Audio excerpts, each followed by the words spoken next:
Greetings. My name is Sarah. At 42 years old, I find myself nestled in the comforting warmth of our living room, yet overwhelmed by an undercurrent of grief and longing as I write these words. Newfound courage stirs within me, urging me to shape my emotions into something tangible. This act of writing is not just for my own healing, it's a beacon of hope for others who might find fragments of their own stories in mine. Just a few months ago, my beloved husband Andrew and I were basking in the peace of our 18-year journey together. Then, fate cruelly snatched him away. The ache of his absence is fresh and sharp, as if time itself suspended its movement the moment I heard of his fatal car accident. The future we had dreamed of, one filled with laughter, love, and unwavering companionship, crumbled in an instant. I never imagined that at 42, I would be navigating life as a widow. The bond Andrew and I shared was profound, forged in the fires of adversity. We were like two broken souls who found healing in each other's embrace. My own journey began with abandonment, my parents lost to addiction, leaving behind emotional scars. Andrew, too, had faced his own battles, growing up with a mother, Evelyn, who betrayed him repeatedly with her promises of change, only to fall back into destructive habits, manipulating him to support her addiction before vanishing time and again. Together, Andrew and I built a love that transcended the pain of our pasts. We were each other's refuge, a place of trust and understanding, rising above the wounds life had dealt us. For a time, it felt as though we were finally free of the shadows that had haunted us for so long. 3 years had passed since Evelyn last disrupted our lives, and Andrew had come to accept that she might never change. This story is my way of processing the shared history Andrew and I created and the reality I now face without him. My hope is that it can inspire resilience in others who are grappling with their own turmoil. Our love was powerful enough to heal deep wounds, yet it wasn't enough to protect us from the cruel hand of fate. His sudden departure left me in a storm of sorrow and unanswered questions. How could life be so cruel, taking away the one person who had truly understood and accepted me? In the aftermath of Andrew's loss, I found myself wanting to retreat from the world, seeking solace in the quiet of my bedroom. But time, like death, shows no mercy. It moves on, indifferent to our pain. And so, we began the heart-wrenching task of planning Andrew's funeral. With the passing of each day, I found comfort in the support of friends and family. Together, we navigated the sorrowful farewell, ensuring that Andrew's departure was marked with the dignity he deserved. We organized a funeral at home, a space where we could honor his memory and share stories that brought both tears and laughter. Just as the atmosphere settled, with the air thick with the fragrance of freshly cut flowers, the doorbell rang. I approached the door, my heart fluttering with a mix of anticipation and uncertainty. There, standing among the mourners, was Evelyn, Andrew's estranged mother, holding a bottle of whiskey as some kind of peace offering. She seemed out of place, her desperation for reconciliation palpable. A flood of emotion surged through me, anger, resentment, confusion mingled with a deep ache for closure. Yet, when I looked into Evelyn's tear-streaked face, something in her eyes shifted. Beneath the years of hurt, there was a flicker of understanding. I opened my arms, and she stepped forward, allowing us to embrace. The tears that flowed between us spoke of unspoken sorrows, a moment of connection that began to dissolve years of bitterness. Evelyn's quiet confessions of regret washed over me. Though the wounds she caused would never fully heal, I found in my heart a small spark of compassion. The room was heavy with a complex dance of emotions as friends and family, aware of the history between Evelyn and Andrew, cautiously welcomed her into the fold. Their support for me was clear. They set aside their own reservations to offer her a place at our table. Throughout the gathering, Evelyn shared stories of her own struggles with addiction, offering a glimpse into her pain and her desperate yearning for redemption. What began as a day of grief transformed into an unexpected step toward healing, not just for me, but perhaps for Evelyn as well. As she spoke of the remorse she felt for the harm she'd caused Andrew, I could feel my heart soften. Beneath the layers of disappointment and regret, there still flickered the love of a mother, tarnished, but not extinguished.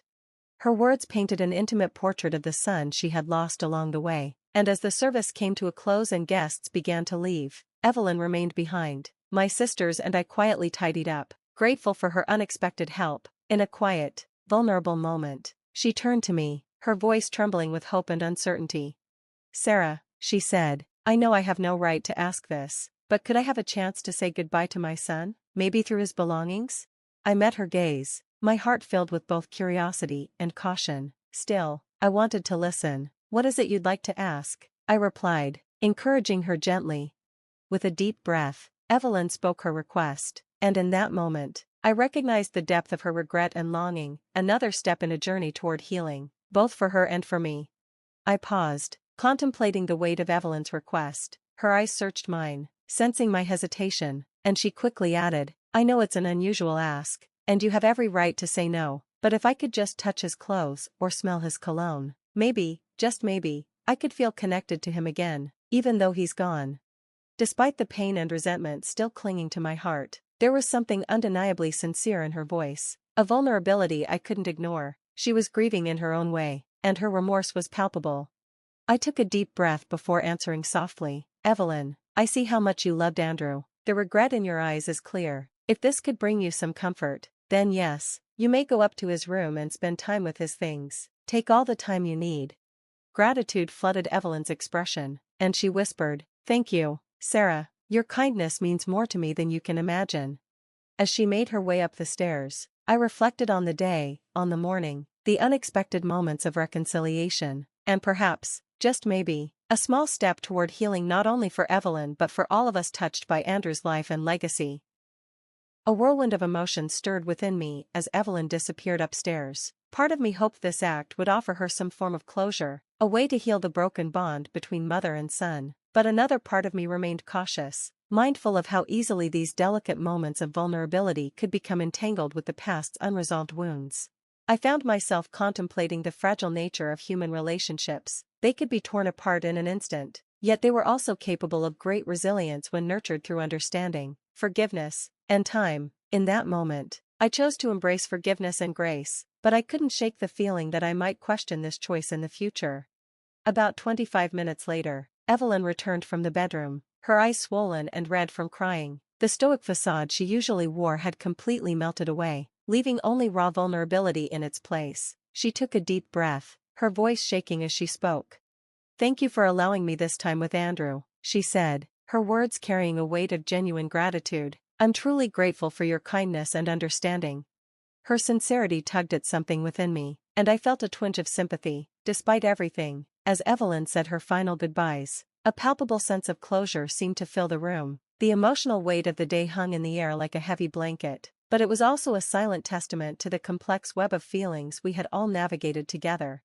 With heavy hearts, we watched as Evelyn left the house, each of us processing the day's events in our own way. As the hours passed and the evening sun cast a warm golden glow through the windows, my sisters and I found solace in one another's company. We shared memories of Andrew, gentle laughter easing the sorrow, and drew strength from the love that bound us together as a family.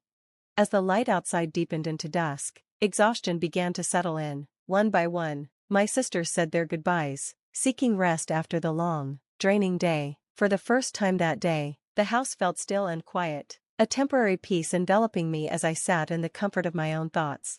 I found myself alone in the quiet sanctuary of my room, enveloped in the stillness. The silence pressed in, amplifying the weight of Evelyn's earlier request, a private moment with Andrew's belongings. As the room remained silent and unmoving, my mind wandered back over the emotional journey of the day, grappling with the complexities of forgiveness and the paths we choose in our search for peace.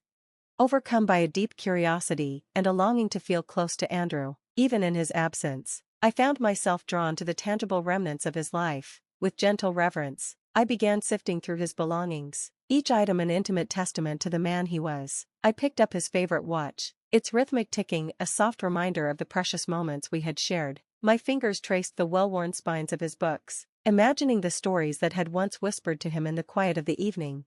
Turning to the dresser, I examined the items salvaged from the car wreck, his phone, work bag, second watch, and wallet, but as I scanned the contents, a sinking feeling overtook me. The wallet was missing. Panic surged through me, and desperation crept in as I frantically searched the room. I tore through every drawer, checked every corner, but the wallet seemed to have vanished into thin air.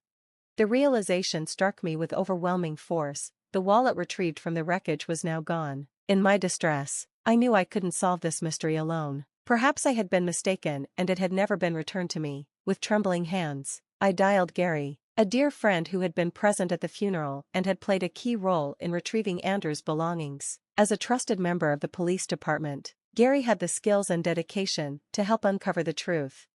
The phone rang, and with each passing second, my heart pounded harder, tears streaming down my face. When Gary's calm voice answered, I poured out my anguish, explaining the circumstances and the urgency of the situation. With a heavy sigh, Gary confirmed that he had indeed returned Andrew's wallet, along with the other items. Relief mixed with confusion washed over me. If Gary had returned the wallet, then where could it have gone? A chilling realization struck me like a bolt of lightning, illuminating the dark corners of my mind. The wallet could only have been taken by Evelyn, my estranged and manipulative mother-in-law, who must have seized the opportunity to snatch it while I was immersed in my grief, unaware of any ulterior motives. Taking a deep breath, I shared my suspicions with Gary, my voice trembling with a blend of anger, sadness, and disbelief. Understanding the gravity of the situation, Gary reassured me with determination. Andrew was one of my best friends, and I promise you, if Evelyn had anything to do with this, we'll uncover the truth and make sure she faces the consequences. His words were like a warm embrace, sparking a flicker of hope within me. Despite the shadows that loomed and the uncertainty clouding my path, I felt a renewed sense of resolve. Gary was by my side, and together, we would delve into the murky depths of this twisted tale, uncover Evelyn's motives, and bring closure to this painful chapter of our lives. As the days passed, the weight of grief still pressed heavily upon me, but I was jolted by yet another disturbing revelation. A steady stream of bank statements sent to both my and Andrew's phones revealed troubling patterns of transactions. It started with smaller amounts, $1, $600 here, $3,000 there, but quickly escalated into a torrential flood of deductions, with sums exceeding $5,000 draining from Andrew's hard-earned savings. Fear and concern gripped my heart as I watched the relentless siphoning of his funds. It felt like a violation, a desecration of his memory that cut me to the core. With a heavy heart, I reached out to Gary again, seeking his guidance and solace in the face of this new ordeal. His voice, filled with empathy and resolve, filled the line. You need to get Andrew's cards deactivated immediately to stop these unauthorized transactions, he advised. His words were practical, urgent, but following them meant facing a harsh reality, canceling credit and debit cards, terminating subscriptions, severing financial ties. Each action was a stark reminder that Andrew was truly gone. As the anger built within me, fueled by Evelyn's audacious actions, a rebellious thought took root. How dare she squander my late husband's money with such reckless abandon? No, I resolved, I would not succumb to her wicked game so easily. I was resolved to face this challenge head-on, to protect Andrew's legacy and defend his memory from those who sought to exploit it. As I continued to deal with the turmoil Evelyn brought into our lives, a plan began to form in my mind. I decided to let her continue using the cards, giving her the false sense of security that she was getting away with it while I quietly held the power. I would gather evidence, watch her every move, and wait for the right moment to expose her deceit and reclaim what was rightfully Andrew's. This decision wasn't made lightly. It meant enduring the harsh reality of his absence for a little longer, but my resolve was unwavering. I was determined to bring Evelyn's true nature to light and show the world what she had done. I would document every transaction she made, keeping track of every dollar she spent until the moment arrived for confrontation. It was a delicate dance, letting her revel in her perceived control while I prepared to dismantle her carefully built facade. Days turned into weeks, and I found myself caught in a whirlwind of emotions. Despair would hit me in waves, but each time, determination would pull me back. The loving memories of Andrew kept me strong. I wasn't going to let Evelyn tarnish his legacy. When the time came, I would confront her, and it would be unforgettable. As the weeks passed, Evelyn's actions became even more brazen. The money she continued to drain from Andrew's accounts was staggering, and each new transaction only deepened my disgust. How could she be so shameless? How could she betray her own son's memory in such a way? Every time I saw a new charge, my anger grew, but I knew I had to wait for the right moment. Then, one day, as I opened the door to my house, there she stood, Evelyn, her face twisted in a feigned expression of remorse, but I wasn't fooled. "Hello, Sarah," she said, her voice tentative. "No, you may not come in," I replied firmly, blocking the doorway. I wasn't about to let her manipulate me any longer. "I imagined as much," she said with a resigned tone, her words laced with deceit. I stood my ground, prepared to protect what remained of Andrew's life from her manipulations. Evelyn then spoke, her voice soft with what appeared to be guilt. "I imagine you've noticed that Andrew's wallet is missing." "I'm so sorry, Sarah." In my grief, I took it. I thought my time to say goodbye would be brief, so I took it as a keepsake. "Really?" I thought, struggling to conceal my disbelief. "Really?" I echoed aloud. "Yes, she admitted, her voice faltering. It was wrong of me, but I've come to my senses. I'm going to return it. Anger surged inside me, but I kept my composure. This was my chance to finally reveal the full extent of her lies. I handed her a document, a detailed record of every penny she had stolen from Andrew, along with a breakdown of the legal charges she would now face. Her hand shook as she read it, and her eyes widened in fear and confusion. "What's this?" she stammered. "It's a record of the money you've stolen from Andrew. It also outlines the legal consequences you now face," I said, my voice steady. In an instant, her facade crumbled. She sank to the front porch, overwhelmed by the weight of her actions. Without hesitation, I called for an ambulance. When Evelyn regained consciousness in the sterile environment of a hospital room, handcuffed and facing the reality of her crimes, the truth hit her with full force. She screamed, demanding to be released, but I remained calm. I had no intention of letting her escape the consequences of what she had done. With the help of Gary, my trusted friend in law enforcement, I had gathered enough evidence to ensure that Evelyn would face the full weight of the law. We had calculated the likely amount of time she would spend behind bars, a fitting punishment for her despicable actions. Reflecting on the journey that had brought me here, I felt a mixture of relief and sadness. Justice was being served, but the road to this point had been fraught with pain and betrayal. Through it all, I had found a strength I never knew I had, fueled by the love and memories of Andrew. The thought that I had honored his memory by exposing Evelyn's treachery brought peace to my heart.